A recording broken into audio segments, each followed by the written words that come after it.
गर्मियों का मौसम था और गांव में सब किसान खेतों में व्यस्त थे। जगन भी अपनी पत्नी सुशीला के साथ खेतों में काम करता था। एक दिन हमेशा की तरह दोनों ही खेतों में लगे हुए थे कि सुशीला एक पेड़ के नीचे जाकर बैठ गई।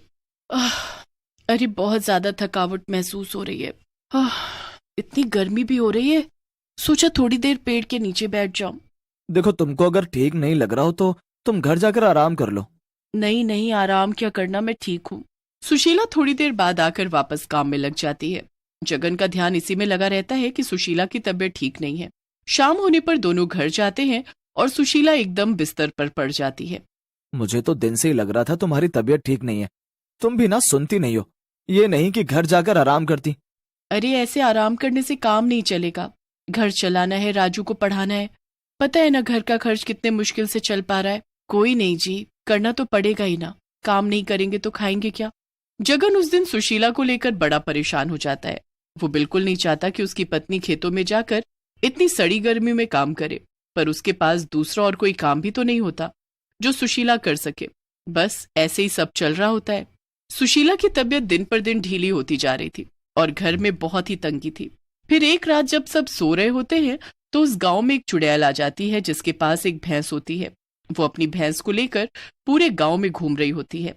मैं तो इतनी थक गई हूँ आज, एक काम करती हूँ, इसे यहीं बांध देती हूँ और थोड़ी देर बाद आकर इसे ले जाऊंगी। यही सोचकर चुड़ैल उस भैंस को सुशीला और जगन के घर के बाहर बांधकर चली जाती है। अब थोड़ी देर बाद राजू को बड़ी तेज प्यास लगती है। वो अपनी माँ को उठाने लगता है। बेटा, मैं बहुत थकी हुई हूँ, तू जाकर ले ले। राजू खुद ही पानी लेने चला जाता है कि फिर तभी उसकी नजर उस भैंस पर पड़ती है जो उसके घर के बाहर एक खूंटे से बंधी होती है। अब राजू उस भैंस के पास जाता है। भैंस राजू को बड़े ध्यान से देखती है और अपना सर उसके पास लाकर उसे प्यार करने लगती है। राजू बड़ा खुश हो जाता है। राजू जल्दी से अंदर जाकर अपनी माँ को उठाता है पर वो नहीं उठती। इसके बाद वो अपने बाबा को उठाता है। जगन जाकर देखता है तो सच में वहां उस चुड़ैल की भैंस खड़ी होती है। जगन इधर उधर देखता है कि शायद जिसकी वो भैंस है वो वहीं कहीं हो, पर उसे आसपास क्या दूर दूर तक कोई नहीं दिखता। जगन भैंस के पास जाता है तो भैंस सर हिलाकर उसे प्यार करने लगती है। अरे ये भैंस तो बड़ी समझदार है। जगन उस भैंस के सिर पर हाथ फेरी रहा होता है कि तभी उसकी नजर भैंस के पैर पर पड़ती है जिसमें की चोट लगी होती है और खून बह रहा होता है। अरे इस भैंस को तो चोट लगी हुई है, अब मैं क्या करूं? आप इसे अंदर ले चलो ना, यहाँ तो इसके पैर पर मक्खी लग रही है। हाँ, एक काम करता हूँ, इसे घर के पीछे वाले आंगन में बांध देता हूँ। जगन उस भैंस को खोलकर घर के पीछे वाले आंगन में ले जाता है। इतने में सुबह की थोड़ी रोशनी होने लगती है और सुशीला भी उठकर आ जाती है। अरे आप लोग यहाँ क्या कर रहे हो, और ये भैंस कहाँ से ले आए? लेकर नहीं आए, कोई हमारे आंगन में बांध गया है, और देखो इसके पैर में कितनी चोट लग रही है।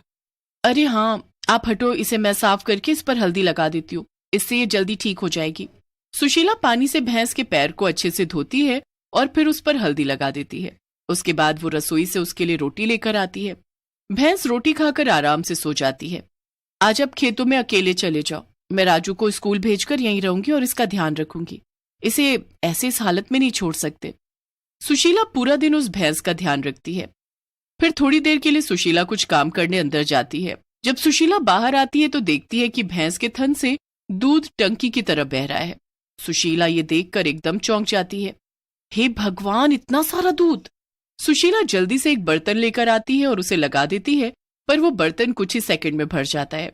उसके बाद सुशीला दूसरा बर्तन लाती है, पर वो भी भर जाता है। धीरे धीरे रसोई के सारे बर्तन भर जाते हैं पर दूध आना बंद नहीं होता। आखिर में सुशीला एक बड़ी सी बाल्टी लेकर आती है और वो भी भर जाती है। तब जाकर भैंस दूध देना बंद करती है। सुशीला अपने चारों ओर दूध के बर्तन और बाल्टी देखकर हैरान भी होती है और खुश भी। मुझे तो समझ ही नहीं आ रहा कि एक भैंस इतना सारा दूध कैसे दे सकती है, और मैं इतने दूध का करूंगी क्या। सुशीला वहां से चली जाती है और बार बार दरवाजे पर जाकर जगन का इंतजार करने लगती है। सुशीला दरवाजे पर खड़ी ही होती है कि तभी उसके सामने से एक आदमी दूध के ढेर सारे डोल लेकर जा रहा होता है और अचानक वो एक खंभे से टकराकर गिर जाता है। सारा दूध वहीं फैल जाता है और वो सर पकड़कर रोने लगता है। अरे भाई साहब, आपका तो बड़ा नुकसान हो गया। नुकसान की बात नहीं है, बड़ी मुश्किल से भैंस का दूध लेकर आया था। मेरे घर में शादी है और मिठाई बननी है, अब मैं कहाँ से दूध लेकर आऊं? सुशीला सोच में पड़ जाती है और अरे ऐसी बात है तो आप दूध यहाँ से ले जाओ। आप दूध बेचते हो? जी हाँ, हमारे पास एक भैंस है और आपको जितना दूध चाहिए आप ले जा सकते हो। सुशीला फटाफट सारे डोल दूध से भरकर उस आदमी को दे देती है, जिसके बदले वो आदमी उसे ढेर सारे पैसे देता है। सुशीला तो इतने पैसे देखकर एकदम खुश हो जाती है और अंदर कमरे में आकर सारे पैसे एक डब्बे में छुपा देती है। जब शाम को जगन आता है तो वो सारी बात जगन को बताती है। ये तो कमाल ही हो गया, एक भैंस ने इतना सारा दूध दिया। खैर जो भी है, इस भैंस की वजह से हमें बड़ा फायदा हुआ, इसका तुम अच्छे से ध्यान रखना। और मैं तो सोच रहा हूँ कि अब तुमको खेतों में जाकर काम करने की भी क्या जरूरत है, तुम यहीं रहा करो और इस भैंस का दूध बेचो। हाँ हाँ बिल्कुल, ये अच्छा सुझाव है, पर अगर कोई इस भैंस को लेने आ गया तो? सब लोग सो जाते हैं और फिर चुड़ैल वापस आती है। वो इधर उधर अपनी भैंस को ढूंढने लगती है। चुड़ैल पूरे गांव में उस भैंस को ढूंढने लगती है, पर उसे कहीं भी वो भैंस नहीं मिलती। फिर काफी देर बाद उसे कुछ भैंस एक आंगन में बंधी दिखती है। चुड़ैल बड़ी खुश हो जाती है कि उसकी भैंस भी उसी में होगी। चुड़ैल बड़ी खुशी खुशी भैंसों के पास जाती है, पर तभी सारी भैंसें उस चुड़ैल को देखकर चिल्लाने लगती हैं। क्या पागल हो गई हैं ये सब जो ऐसे आवाज निकाल रही हैं? सारी भैंसें चुड़ैल को धक्का मारने लगती हैं और फिर सींग मारकर उसे भगाने लगती हैं। चुड़ैल को बड़ा गुस्सा आ रहा होता है। ये सब की सब भैंस बेकार है, इसमें मेरी भैंस है ही नहीं। अब मैं उसे कहाँ जाकर ढूंढ लूं? आखिर उस जगह से वो गई तो गई कहाँ? मैंने तो उसे बांधा था, तो उसे खोलकर कौन ले गया? चुड़ैल उस भैंस के ना मिलने पर पागल सी हो जाती है। अगर वो भैंस नहीं मिली तो मैं जिंदा कैसे रहूंगी? उस भैंस का दूध पीकर ही तो मुझे ताकत मिलती है। मेरी भी क्या मति मारी गई थी जो मैं उसे ऐसे छोड़कर चली गई। चुड़ैल फिर से अपनी भैंस की तलाश में निकल पड़ती है, पर उसकी भैंस आराम से जगन के पीछे वाले आंगन में सो रही होती है। चुड़ैल पूरी रात अपनी भैंस को ढूंढ ढूंढ कर थक जाती है और जैसे ही वो देखती है कि सवेरा होने वाला है, वो जल्दी से वहां से चली जाती है। कुछ दिन ऐसे ही बीत जाते हैं। जगन और सुशीला उस भैंस के दूध से खूब पैसे कमा रहे होते हैं और दूसरी तरफ चुड़ैल बिना दूध के भूखी तड़प रही होती है। एक दिन जगन देखता है कि भैंस के आसपास काफी गंदगी हो गई है। जगन उस भैंस को पीछे आंगन से आगे आंगन में लाने लगता है, पर भैंस जमकर खड़ी हो जाती है और खिसकने का नाम ही नहीं लेती। अरे इसे क्या हुआ?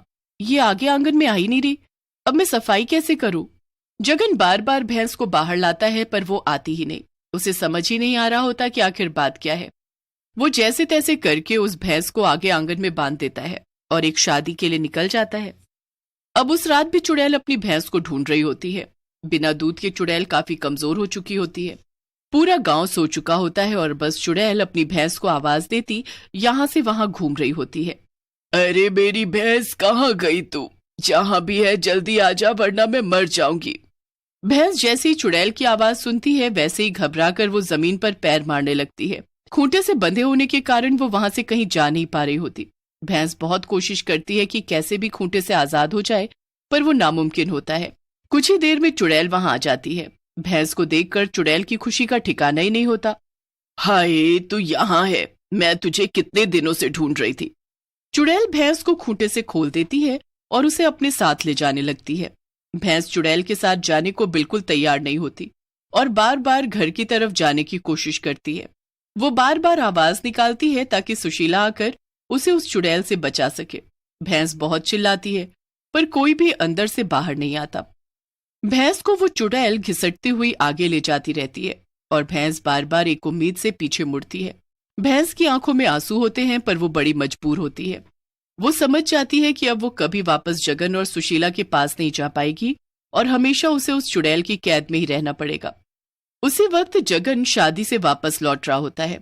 अपनी भैंस को चुड़ैल के साथ देखकर वो एकदम डर जाता है और पेड़ के पीछे छुप जाता है। पेड़ के पीछे छुपकर वो चुड़ैल की सारी बात सुन लेता है जो वो भैंस से बोल रही होती है। पर अब बात भैंस को उस चुड़ैल के चंगुल से बचाने की होती है। जगन चुड़ैल का पीछा करता है। चुड़ैल अंदर जंगल में दूर भैंस को एक खंडहर के पीछे बांध देती है और खंडहर के अंदर चली जाती है। चुड़ैल के अंदर जाते ही जगन चुपके से वहां आता है। जगन को देखकर भैंस खुशी से उछलने लगती है। जगन चुपके से भैंस को आजाद करता है और अपने घर ले आता है और सुशीला को पूरी कहानी बताता है। उसके बाद वो हमेशा भैंस को घर के पीछे वाले आंगन में ही रखते हैं। जब चुड़ैल देखती है कि उसकी भैंस फिर से गायब हो गई, तो वो उसे फिर से ढूंढती है, पर इस बार वो उसे कहीं नहीं मिलती और चुड़ैल बिना दूध के एक दिन भूखी ही मर जाती है।